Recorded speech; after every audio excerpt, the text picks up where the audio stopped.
So good afternoon, everyone. We're going to go ahead and get started. So we are unmuted here. So hopefully folks can hear me online. For those of you who don't know me, my name is Anj Marie Hancock. I'm the executive director of the Kirwan Institute for the Study of Race and Ethnicity. Very, very excited to welcome you to our next installment of our Kirwan Forum series, which we do twice a month during the academic year. It is always a hybrid event, so you can always join online, but you will not hear a lot of words other than mine right now, because in person, everyone is chowing down on really good pizza and salad. So again, want to welcome you. Today, we have a really fantastic presentation from Nicole Yadon and Lauren Valentino. Nicole Yadon is assistant professor of political science here at The Ohio State University. I will say about both Nicole and Lauren that they started in places that might seem controversial, but they are now in the right places. Because I will say that Nicole received her PhD in political science from that school up north. But she has landed on her feet here as a Buckeye. Her research has been supported by the National Science Foundation, Russell Sage Foundation, the Haynes Walton Award in Racial and Ethnic Politics Research, as well as other several fellowships, grants, and awards. Lauren Valentino now works at my alma mater, the University of North Carolina, in sociology as an assistant professor. She was previously an assistant professor of sociology here, and she earned her PhD from the other school that has blue, Duke University, and served as a postdoctoral fellow at Duke University's Keenan Institute for Ethics prior to becoming an assistant professor of sociology at OSU. So we are happy to welcome Lauren back for a visit and to welcome Nicole to talk about the work that they are going to discuss today. That work, Americans' Misperceptions of the Race and Gender Wealth Gap, actually received financial support from the Kirwan Institute in 2021. And so we are excited to see a little bit of what they've been able to learn so far. So without further ado, I'm going to turn it over to Nicole and Lauren. And for those of you who might be new to the space, either online or in person, we usually hold questions till the end, and then we'll alternate. We'll do one in the room and then one online. And our graduate student, Maritza, will read out the questions online so that folks can have an opportunity to ask questions. Fantastic. Okay, thank you so much, Anjali, and thank you all so much for being here today. I'm Nicole Yadon. I'm incredibly grateful to have this opportunity to present work in this space, and incredibly grateful to have received funding from Kirwan for this work so far. And so today we're going to be focusing on one kind of aspect of the project that is related to perceptions of race and gender wealth gaps kind of broadly. Today we're focusing on racial wealth gaps in particular, and talking through two studies that we've done so far. And we're about to field a third study using that funding from Kirwan. And so this is a great time for us to get your thoughts and feedback and questions before we take that into the field.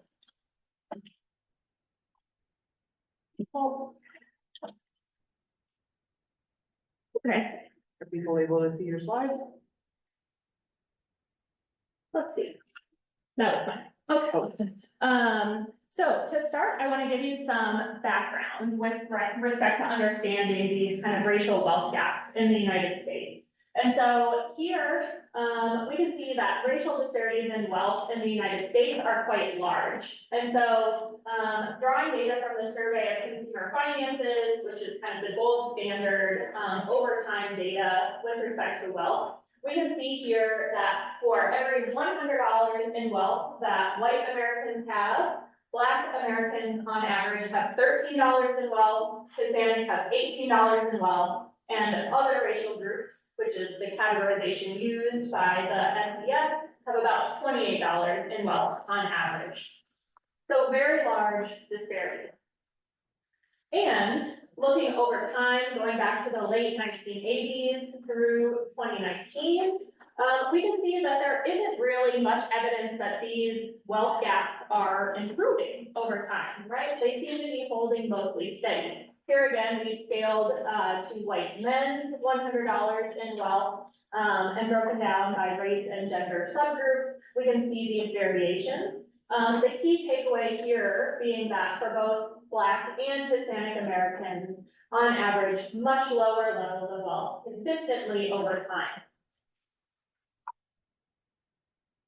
Now, if we think about kind of the racialized discrimination and inequalities over time in the United States, it is probably not wholly surprising that we would see these differences in wealth, right? It's difficult to accumulate wealth when there have been a number of barriers and obstacles standing in the way of being able to do that, right? This goes back as far as the institution of slavery. More recently, though, associated with segregation and discrimination when it comes to access to housing, to jobs, and even to banking.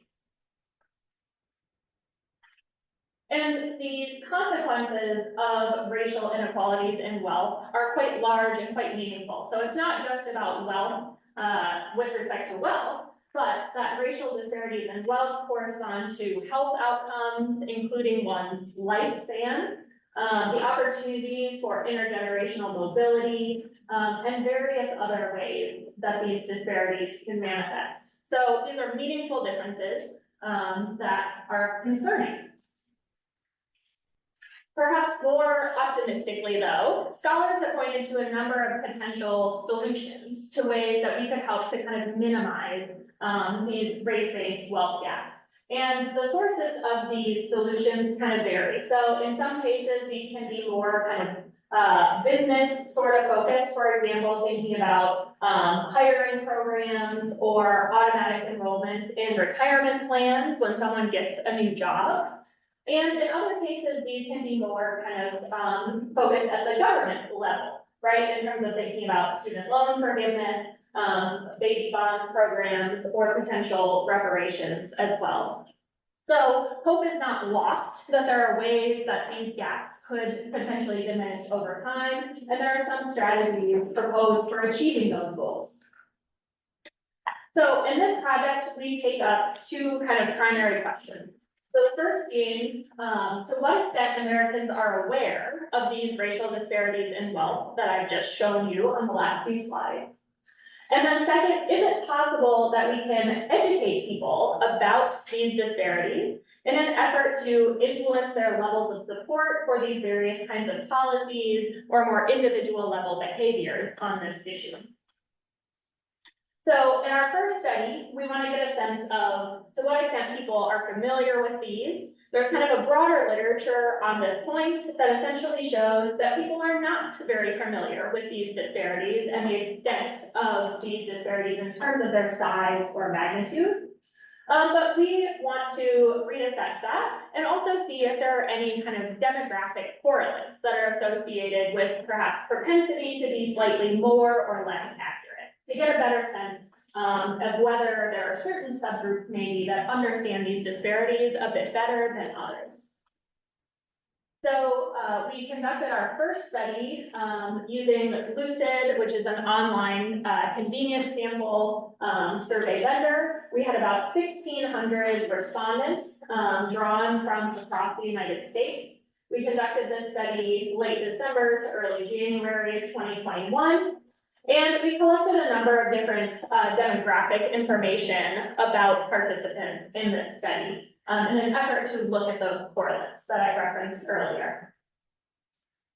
So here, we can quickly see that we're comparing our sample on Lucid in these first two columns relative to nationally representative samples from the US more broadly.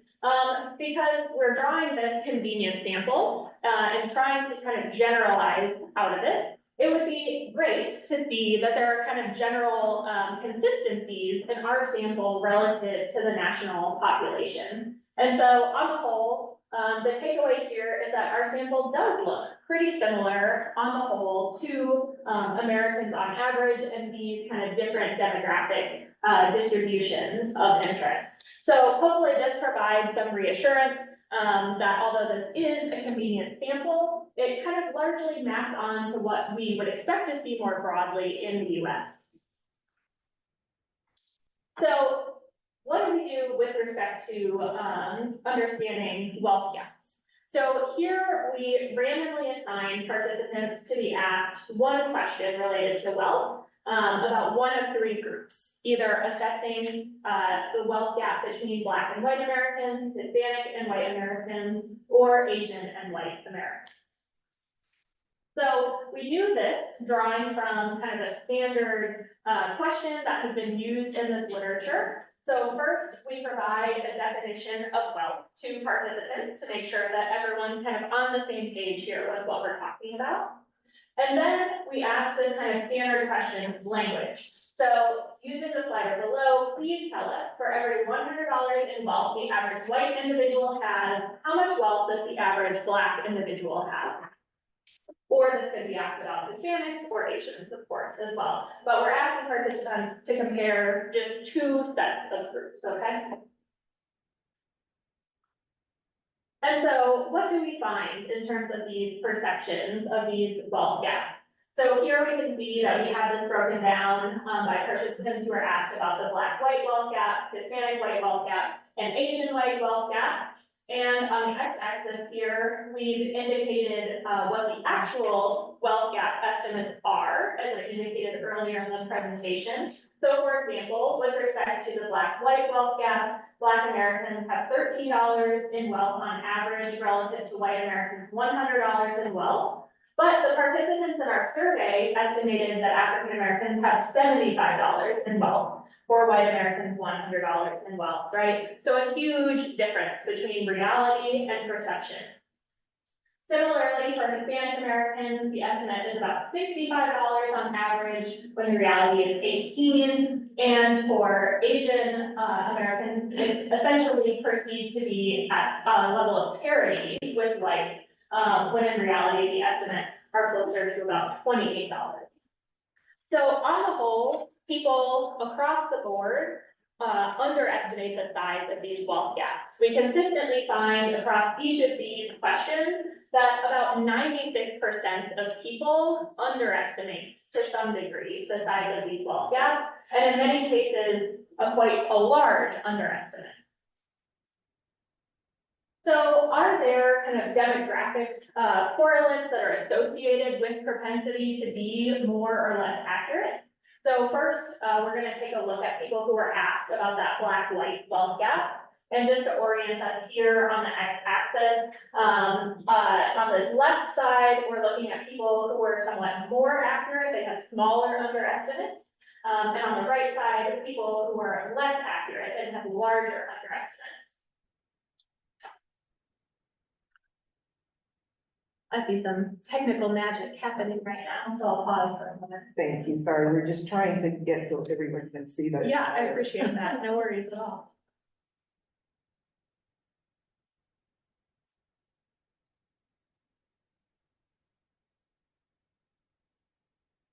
You can't continue.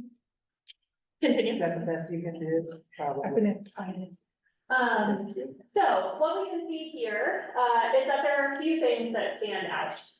So interestingly, Asian American respondents have slightly smaller underestimates of the Black-white wealth gap relative to whites. Interesting, somewhat unexpected.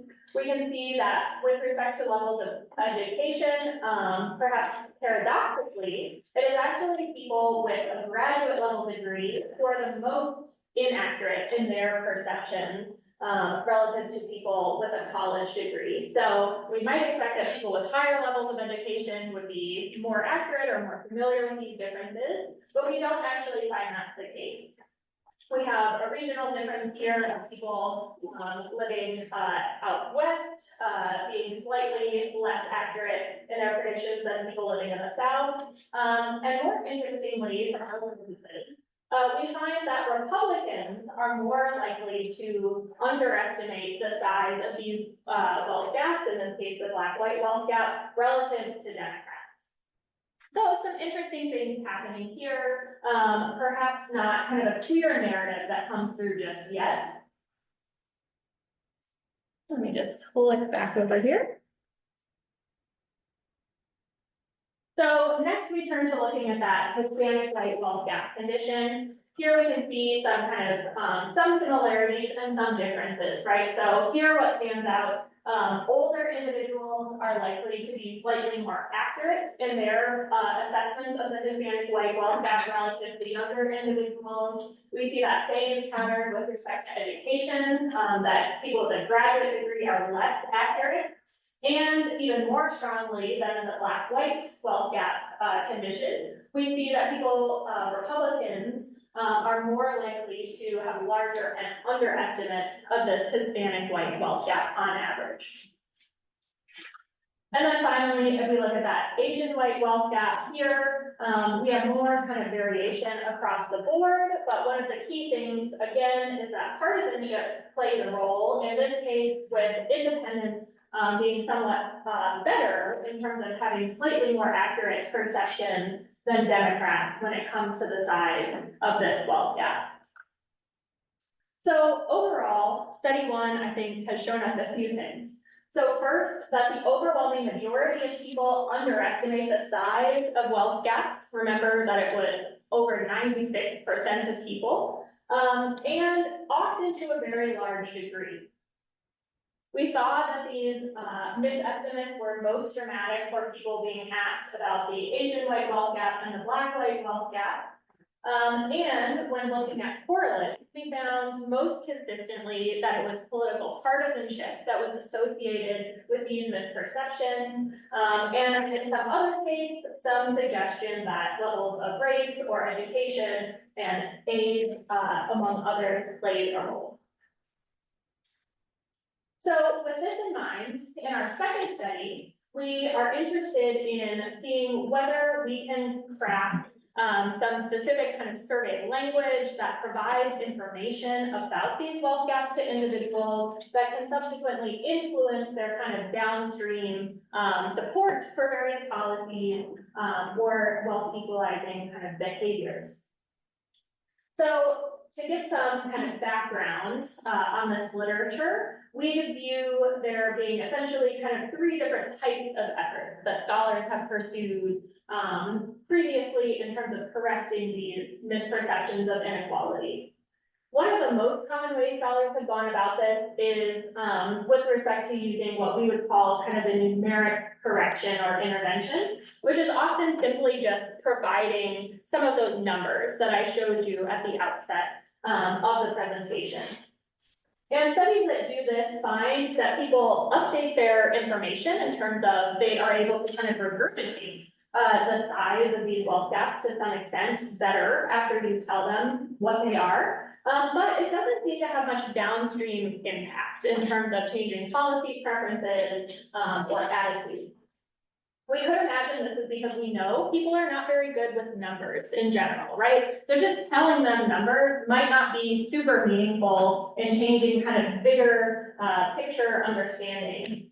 And in many cases, because you're just providing numbers with no context, this can lead people to draw from kind of racialized stereotypes in terms of explanations for why these wealth gaps might exist.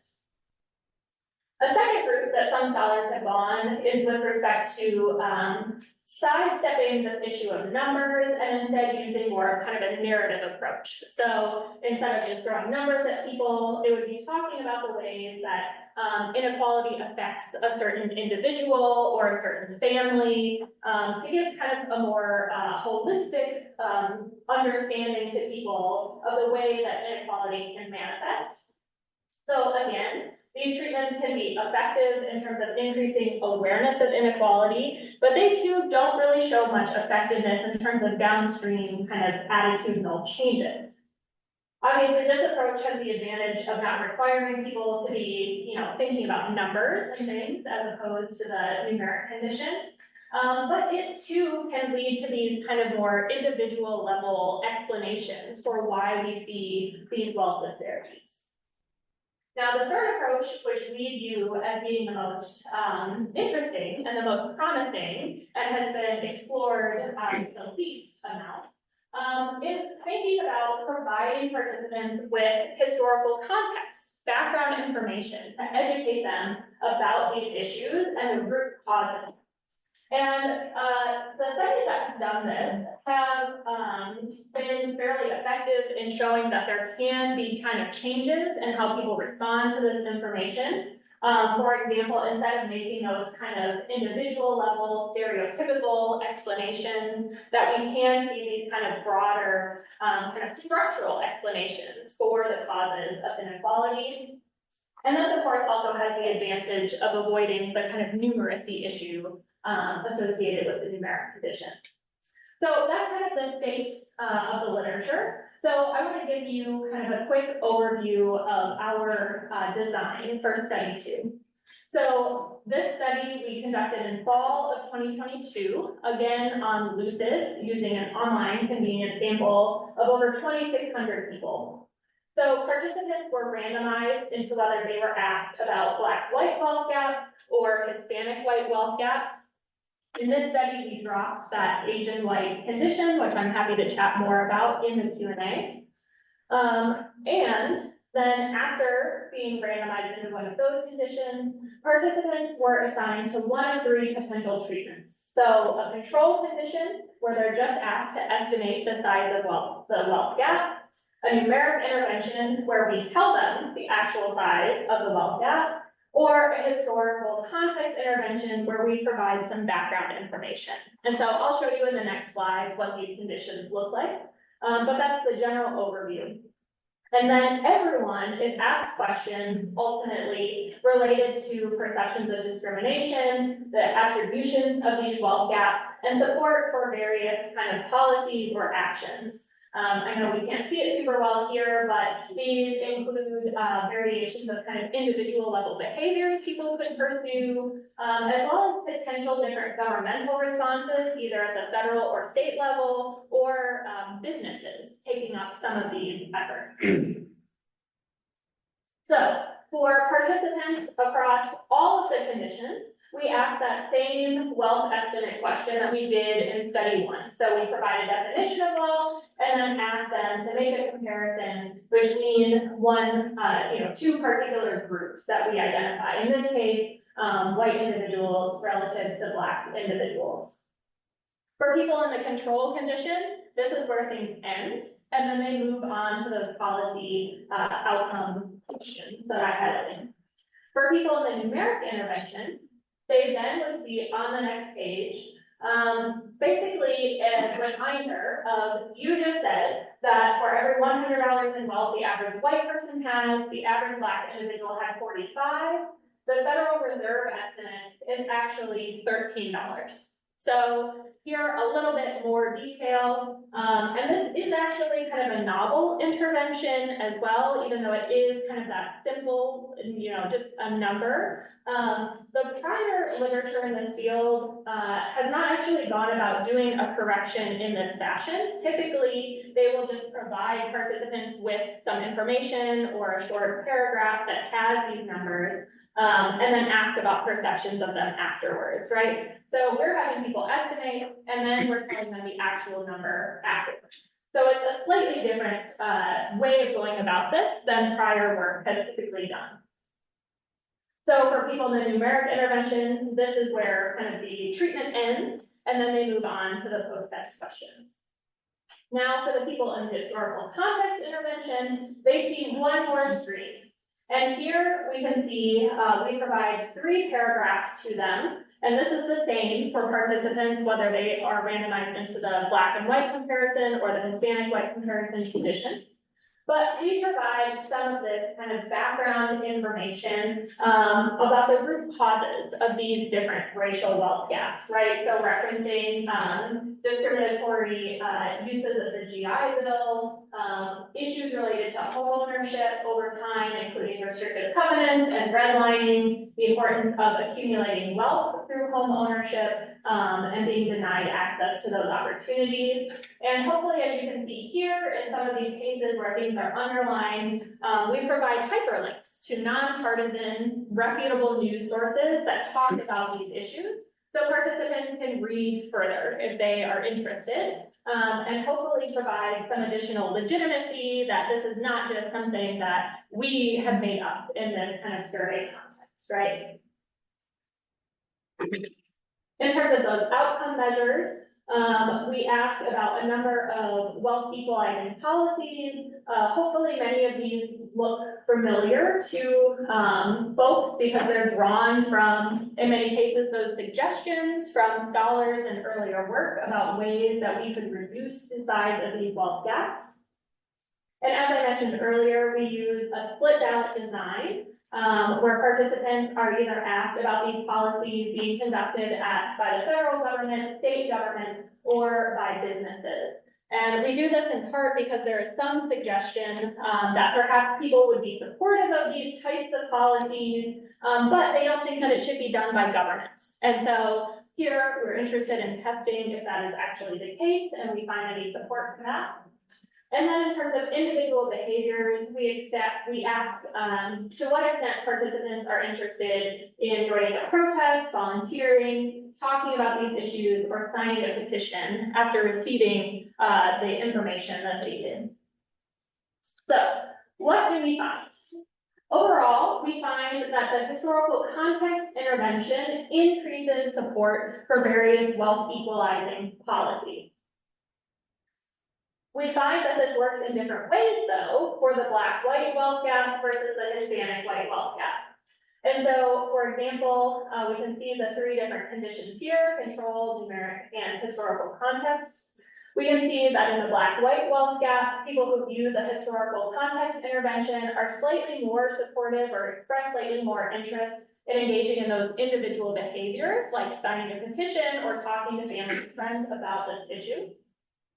And we also see that people in the historical context condition are much more supportive of federal policies. And to some extent, we find that this is significant for the numeric intervention as well, slightly larger effect for the historical context intervention, right? So here, there's kind of federal support. Interestingly, for Hispanic people who estimated the Hispanic white wealth gap, we find similarly increased support for policies, but in this case, policies that are focused at the state level or with respect to kind of business enforced policies as well. So similar types of responses, increased support after viewing the historical context, but different sources of support in thinking about the Black-white wealth gap or Hispanic white wealth gap. And in the Black-white wealth gap condition, we find that these effects are largely driven by Republicans. And so here we can see, looking at the support for individual level behaviors for Democrats and federal policies for Democrats, there's already pretty high levels of interest and support kind of at baseline. And so maybe we see a little bit of movement, but there's kind of a ceiling effect to some extent, right? They start out very supportive of these sorts of things. Whereas for Republicans, we see that there's much lower levels of kind of baseline support in the control condition, but that increases significantly after seeing the historical context intervention, and in this case, with respect to the federal policies, even just that numeric intervention increases support for these policies as well. And we think that this is largely because this information seems to be more novel for Republicans. And so if we turn back to just those original kind of estimates of the Black-white wealth gap, comparing Democrats and Republicans, we can see that Republicans on average have kind of larger misestimates of the size of this wealth gap to begin with. And then turning to some of the open-ended data that we captured in the survey, we can see that the way people talk about these issues based on partisanship suggests generally a better sense of familiarity with some of these issues or some of these topics among Democrats, whereas a number of our Republican participants said things like, I have no idea the history of this topic, I wish there was not a gap at all. And others said this is very unfair and constitutes illegal, undemocratic activities on the part of the discriminators. I'm appalled this is happening in my country. So there seems to be some kind of novelty here. So finally, what I'm going to show you is looking at the potential mediators for this relationship, right? So I've shown you that viewing this historical context intervention increases support for various kind of policies But we think that this is likely to be working through a combination of both perceptions of those structural versus more individual level factors, and perceptions of discrimination by these groups. And so we do find that this historical context treatment does shift these mediating beliefs. So after reading about the historical context and history of these issues, people across the board are much more likely to believe that there's kind of a structural root to these disparities, and that these groups face higher levels of discrimination on average than those in the control condition. And when we turn back to doing kind of a formal mediation analysis, we can see that these factors are influencing the support for various behaviors and policies. Here, the black-white wealth gap showing the influence in blue, and the orange for the Hispanic-white wealth gap. And what we see is that the largest, the most powerful mediator here is with respect to those structural attributions of the wealth gap, right? And so those increasing perceptions that there are structural factors at play influence those downstream behaviors and policies. And to some extent, but a smaller extent, increased perceptions of discrimination also serve as kind of a secondary mediating force. So overall, I've shown you that this historical context intervention leads to changes in people's willingness to support these various wealth equalizing policies. We found that these effects among Republicans are most concentrated in the black-white wealth gap, very likely due to kind of the novelty of this information. And that the movement of these kind of mediating factors related to the structural causes of wealth gaps and the legacy of discrimination seem to help explain these changes that we see in policy support. So overall, we find that most Americans severely underestimate the size of these wealth gaps. We find that Republicans in study 1 were especially likely to do so. In study 2, we find that this historical context language can be pretty powerful in terms of shifting people's perceptions. We also showed that there were potentially unique responses or support for solutions, whether that was related to the black-white wealth gap or Hispanic-white wealth gap. And we hope that this information and thinking about this kind of intervention can be informative for policymakers and educators. So in terms of next steps, quickly, so as I mentioned, we're about to field study 3. And one of the things that we're interested in is testing the durability of these interventions to see how long they last, right? So study 2 is just a one-shot survey, and we just get one moment in time immediately after reading the treatment. So what we plan to do in study 3 is to wait 2 weeks after participants have completed that first wave of the study, and then re-ask them the same questions with respect to their attitudes and their estimate of the wealth gap. We also are interested in examining misperceptions of other wealth disparities with respect to gender and the intersection of race and gender, as previewed in some of those original figures I showed you at the outset.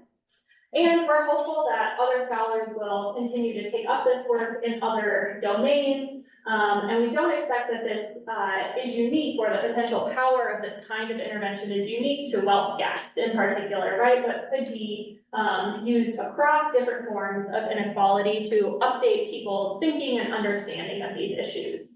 So with that, I thank you for your time and attention and look forward to your questions.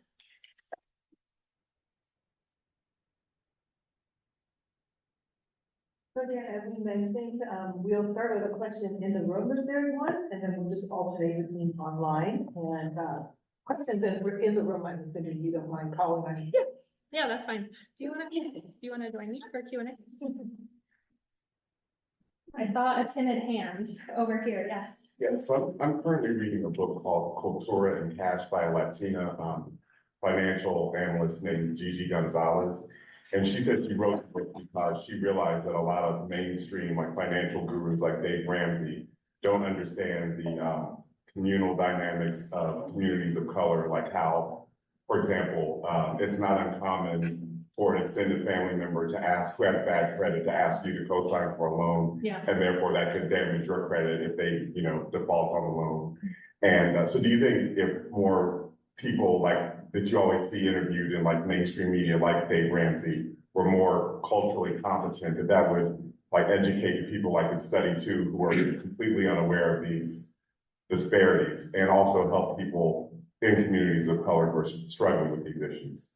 Yeah, I mean, I think that's a great point, and we could imagine all sorts of different, we had a lot of conversations about what to include in that kind of historical context language, because there's so many different ways that you could go about it, right? And as you're pointing to, it doesn't even have to be simply historical. It can be talking about these contemporary kinds of issues with these kind of, salient examples. That would highlight, how these disparities continue to be perpetuated. And so I would anticipate that that would probably be effective in changing people's kind of perceptions to some extent as well. Yeah, I think it's a great idea though. You're giving me an idea for like a next study of studying actually like financial gurus to see how much they do or don't understand about some of these dynamics, because I think that's really what the question gets to. I don't know anybody who's working on that, but that seems vitally important, because I am sure that a lot of that, as you're saying, advice is not at all contextually like rich. And so it's probably missing the mark for a lot of people. We have a financial literacy as one of our items on our outcomes.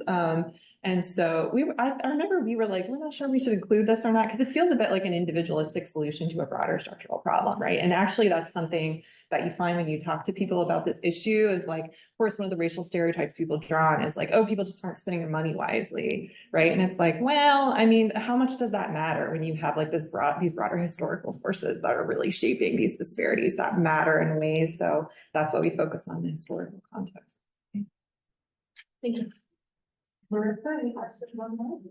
We do have a question that might be needed.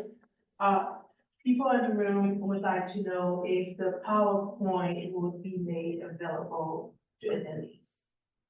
That's a tough question. Yeah, I don't have a problem with that. We also post online the Zoom, so that's all good. Perfect. Yeah. Did I see Jordan's? Yeah, you did. Thank you. Yeah, I think that's a really good question, especially in the ways in which folks like Dave Ramsey operationalize Black and brown bodies as kind of consultants to kind of perpetuate certain ideas about money usage without actually utilizing frameworks that are culturally equitable. I had the question that you guys kind of posed in the presentation, which is the decision about the Asian American data. So why are you saving the Asian American data for the third study? Yeah. And then also just kind of thinking about the ways in which Black and Asians have historically been like racially triangulated. Is there also a potential for you guys to do like cross other, like not just white BIPOC analyses, but like interracial, other kinds of interracial analyses? So I have questions about disaggregating data, but those are the two big ones are like the Asian American data, why we're studying 3, and if we would do a comparison between maybe Black and Asians or Black and Hispanics. Yeah, I think those are both great points, so I appreciate that. I do appreciate the suggestion for future work to thinking about not just using kind of whites as the baseline for comparison, but seeing how people think about perceptions of wealth across these different communities. Yeah. And so I think that would be super interesting. I'm not sure that I've seen that in the literature at all. And so perhaps unsatisfactorily, that is in part why we pursued this kind of route, because that seems to be kind of the modal way scholars have gone about it. With respect to the first point, about dropping the Asian white, condition in study 2. This was something we spent a fair amount of time talking on, and Lauren can remind me what I'm forgetting, but one of the key things was that we wanted to have that, historical context intervention developed in kind of a universal sort of way. And it didn't seem clear to us how we could go about doing that in a way that accurately kind of summarized the kind of root causes, for all 3 groups in combination. And so, I think that was kind of the key thing. Yeah, and I think we would love to have a conversation about how to develop a historical context intervention specifically for, let's say, the Asian white wealth disparity, or even like between men and women writ large, because I think those deserve their own. I mean, even lumping together Black and Hispanic, of course, like historical oppression with regards to wealth is like missing out on a lot, but in terms of redlining the GI Bill, like there are some key parallels that we felt like we could get away with it. But because the history is different for the Asian white disparities in wealth in the US, we just couldn't do it justice in that one intervention. And so I think we need to develop another one, and we would really love to talk to folks who have more expertise about how to do that. We have some questions online. The first one is, how might the backlash against and ongoing rendition of programs such as minority lending, business supports, affirmative action, and DEIE be mitigated by historical context?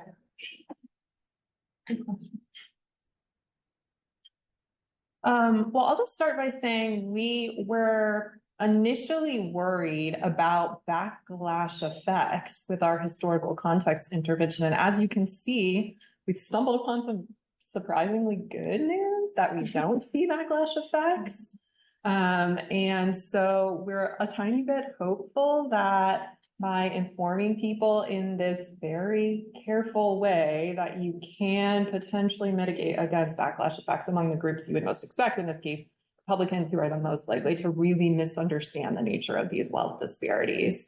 And I can speak a little to how we did that, and feel free to jump in here. So Nicole had mentioned we worked really hard to pre-test this historical context and provide links that are non-partisan. So we actually have a couple of them we can take a look if folks want, but that included like the History Channel has this really interesting thing about like redlining.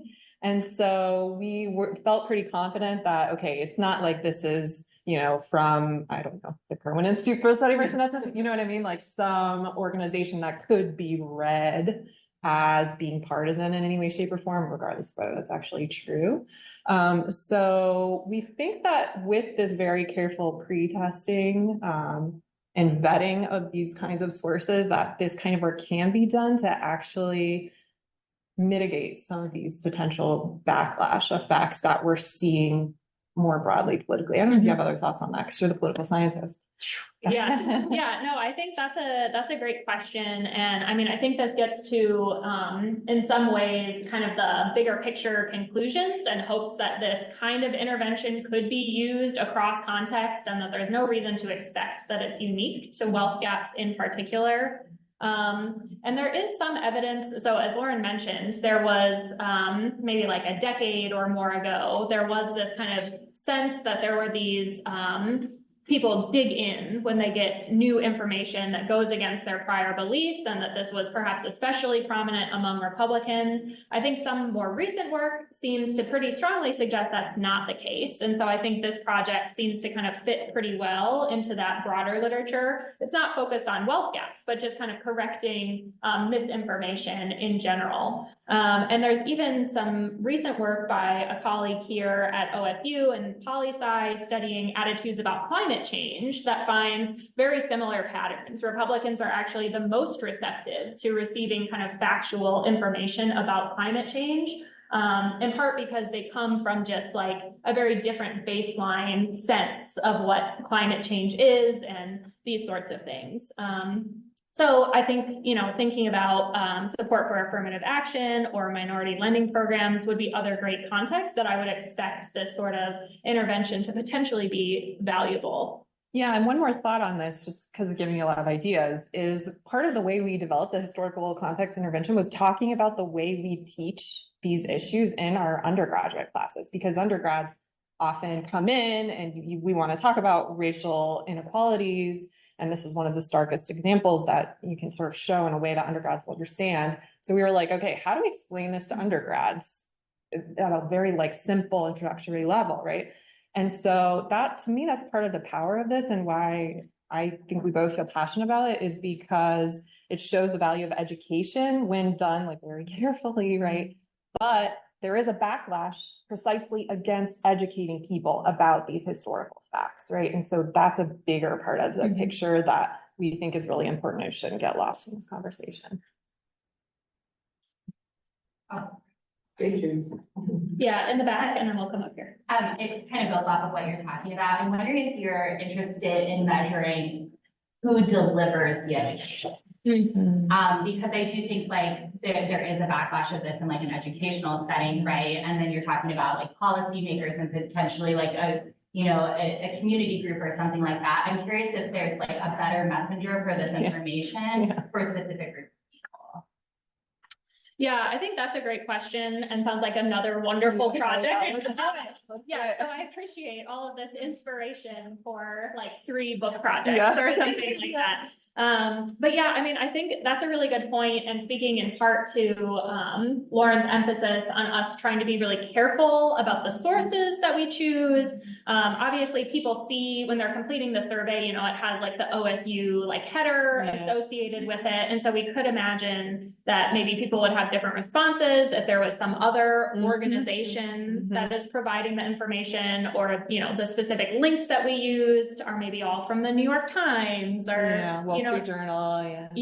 Or more kind of community-based, organizations. So I think that's a great question and something that we hadn't thought, or at least I had not thought deeply about before. It's tough to do though, right? Because IRB, it's not like we can hide who we are. Yes. So in a way, it's like you're sort of forced to deliver that information in a confined way from universities that frankly are increasingly politicized. So I don't know, maybe deception is the way to go. I don't know. So there is a question about DEI programs, with so many states cutting DEI programs and attacking the teaching of history, which is that. Do you have recommendation for teachers dealing with this? What do you think, Lauren? Well, yeah, I mean, I think to reinforce that, I want to be careful about how I say this, but I think that there are people who are better positioned to confront individuals who come at this with less information or misinformation, and that we should be very careful about how we approach those people and what sources we present to them to do that work. But I want to say, I know everyone can't do that, doesn't have the space and ability to do that.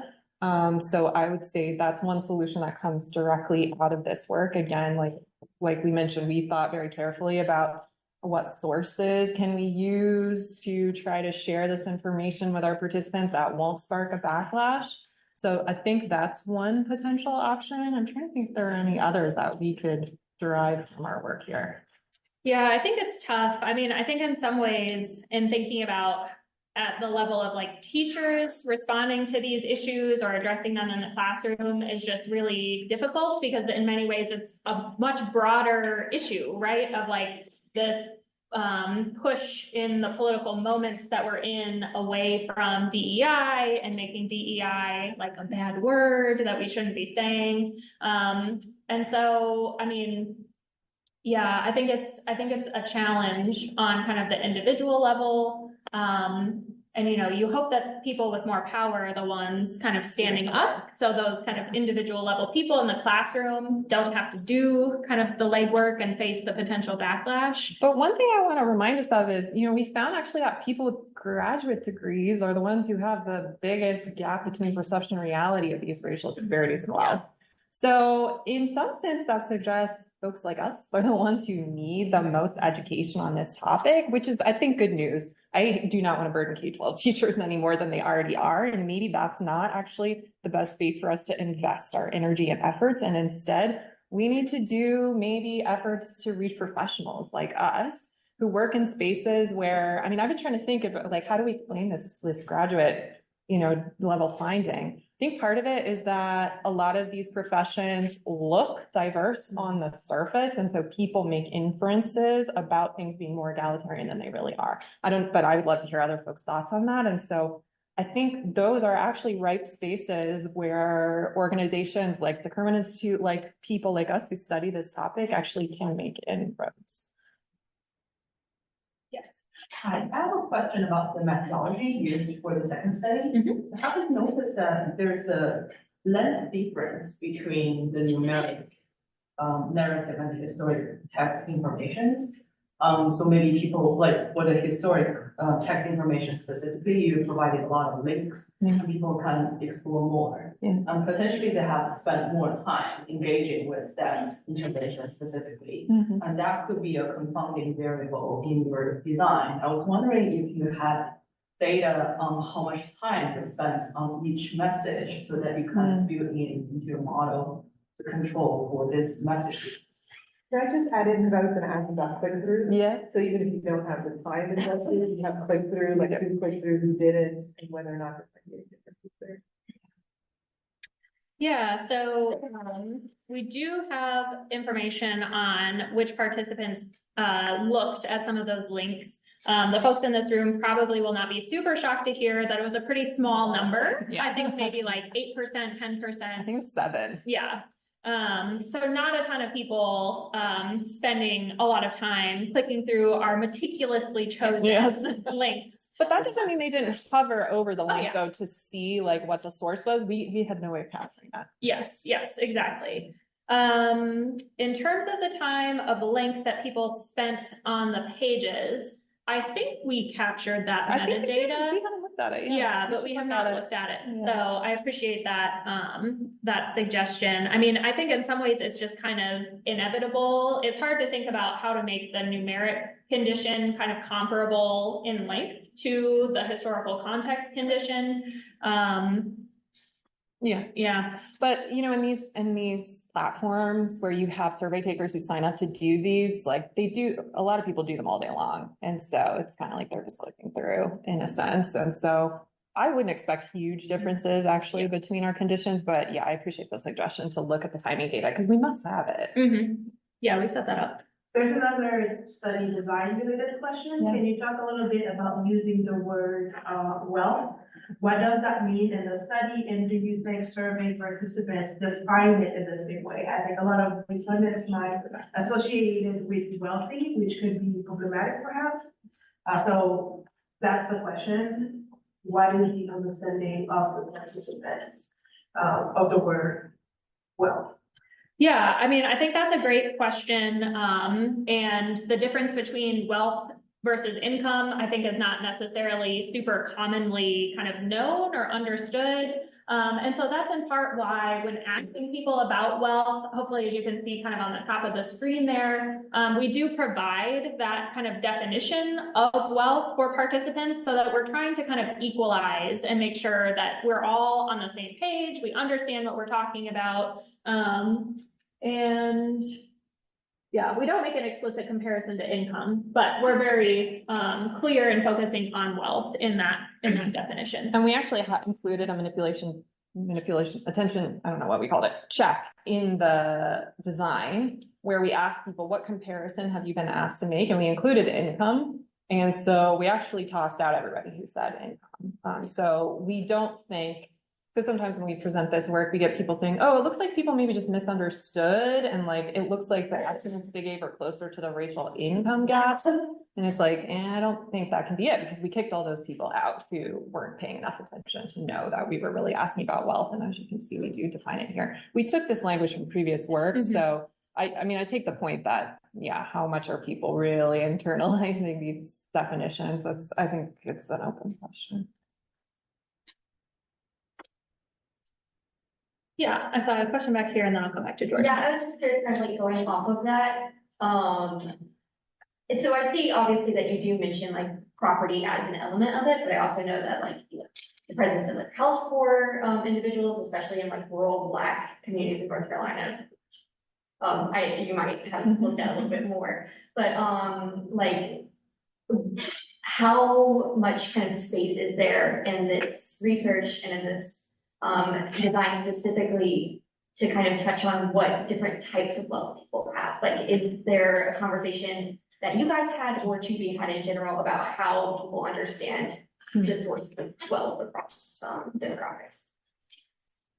It's a great question. And I actually think, again, you're inspiring us to do another study of like the different sources of wealth. There's lots of great research by economists, demographers on this, like the specific like portfolio of wealth that different people and debt that different people have, because that is driving some of this. So like, what's the student loan debt? What's the, like you're saying, like, what's the mortgage and like properties and all that? And like, what is that? How did that contribute to these racial disparities in wealth?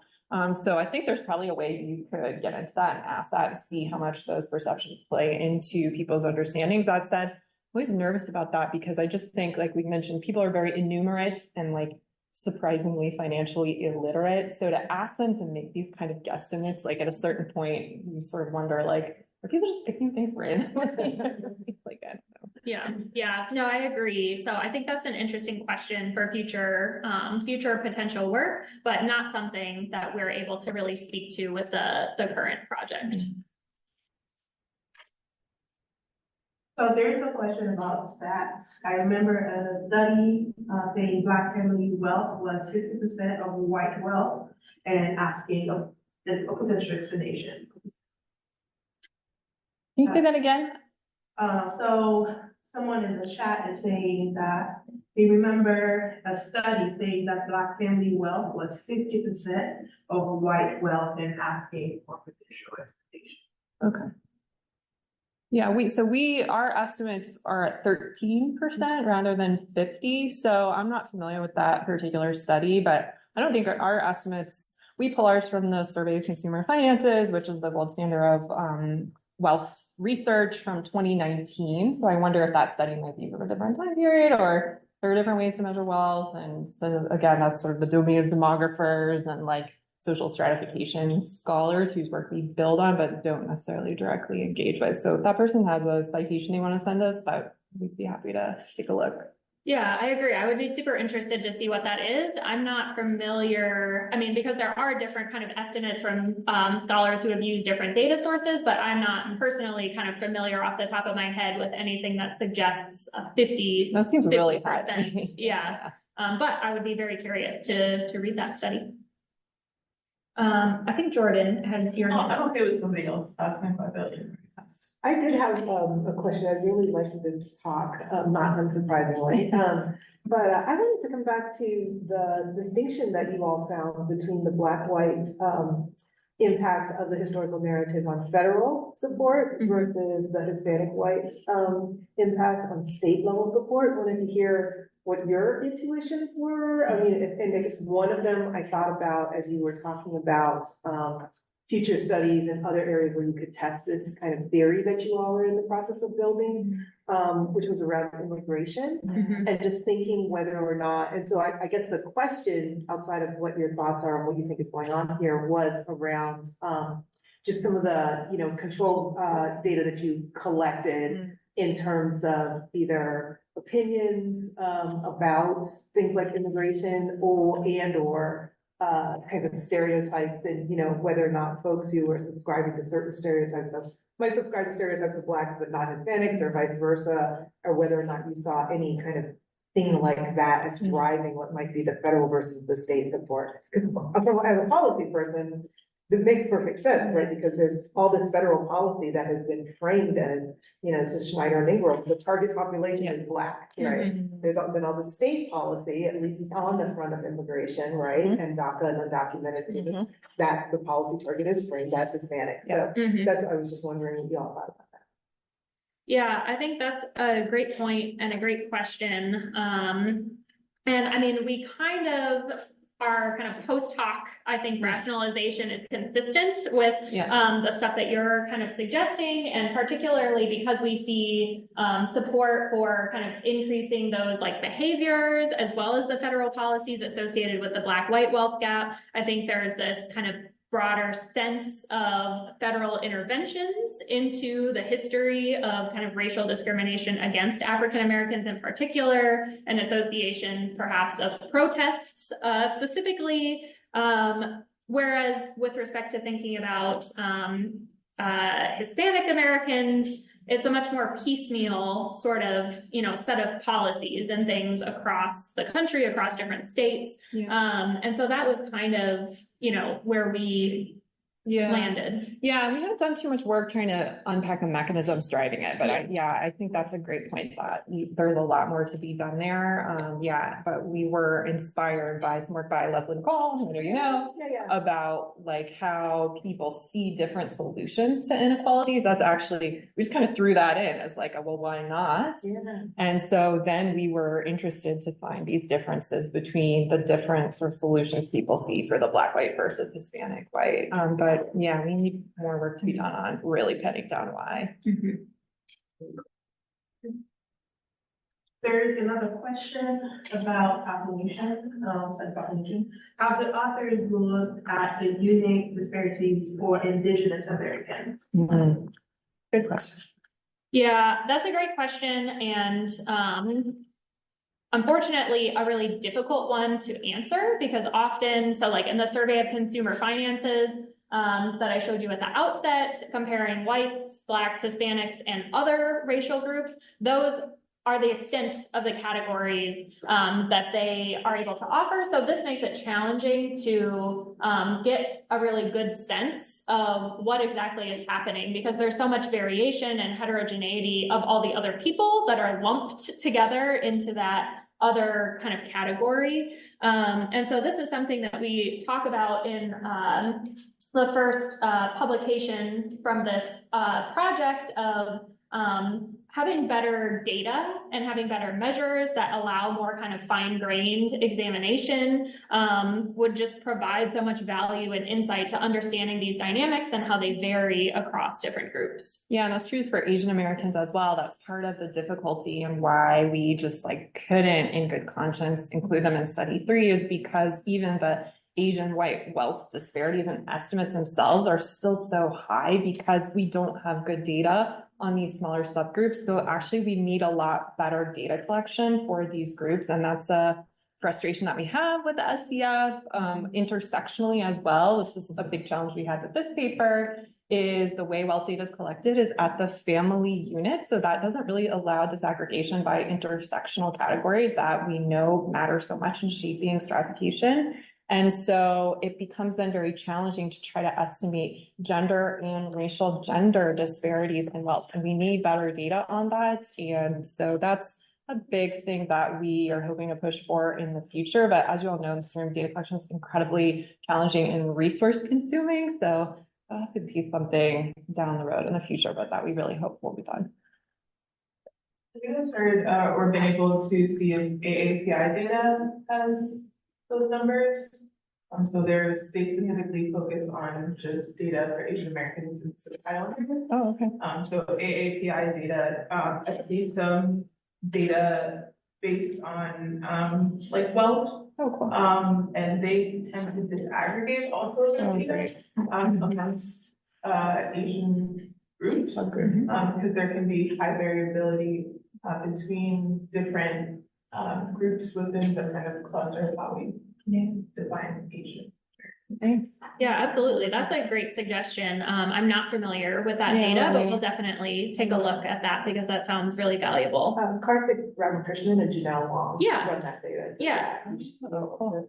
I think that's the other piece of that is the migration history. Right. Versus, if you're thinking about Hispanic and you're thinking about Black. I mean, today, yes, the migration histories are very distinct among Black populations, for example, but the history of slavery is not. Exactly. Right. I mean, in the sense of, if you're thinking historical narrative, so constructing what an Asian white intervention would look like. Yes. Is, I mean, Japanese, Chinese, Korean, Right, yeah. Indian, Yeah. you know, I mean, there's just such diversity in Yeah. terms of how they were treated in the United States when they came. Yeah, Yeah. Right? and then like Chinese, Hawaii, Japanese and Turkmen, you can't put those in the same historical context, Right. you know, necessarily. Right. Sorry, I didn't mean to cut you off. We do have two additional comments, not so much questions, so one of the comments is about, the length of time, for Black people and Latino to be promoted into the organization, and, when the Diller conducted, research at OSU and found that the length of time was about 10 years, for promotion. And this also adds the wealth gap, to increase interest rates on housing and purchasing cars. And the second comment has to do with the point about the graduate, the people with a master's degree being the demographic that are, have the most misconceptions about the wealth gap. And Maria Lewis suggested that it's perhaps because of the social circles, which people with graduate degrees travel in. And I'll say that made me think about perhaps the differences in terms of the graduate degrees, and also in terms of the populations of those graduate degrees, how diverse those are, and whether those matters in terms of who would have the most misconceptions about the work gap.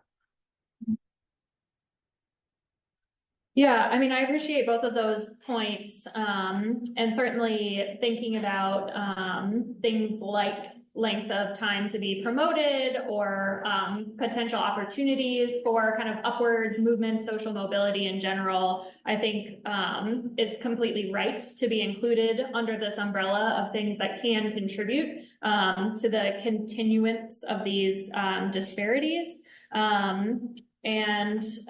Yeah, a good point for us to think about as well with respect to the education finding more broadly. yeah, agree. I think too, even just if you could like break it out by like MDs, JDs, PhDs, MBAs, like I wonder how much difference you would see in those subgroups. They get really small though, unfortunately, when you collect small sample sizes, but Yeah. Well, would you please join me in thanking both Nicole and Nicole?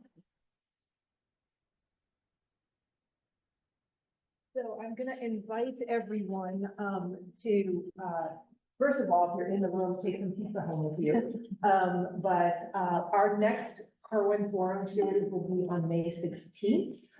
Here again and online, and we'll be having Dr. Joshua Joseph and his team talk about the new community health center that they've just opened up in Linden, in the neighborhood here in Columbus. So if you're online and you're not from Columbus, Linden is a neighborhood very close to OSU. And so we are excited to have Dr. Joseph and his team come and talk about some of the research that they're doing and the community-based interventions that they're doing in partnership with the Western Medical Center.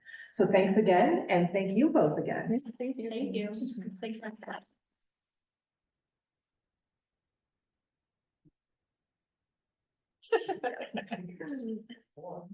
Very important.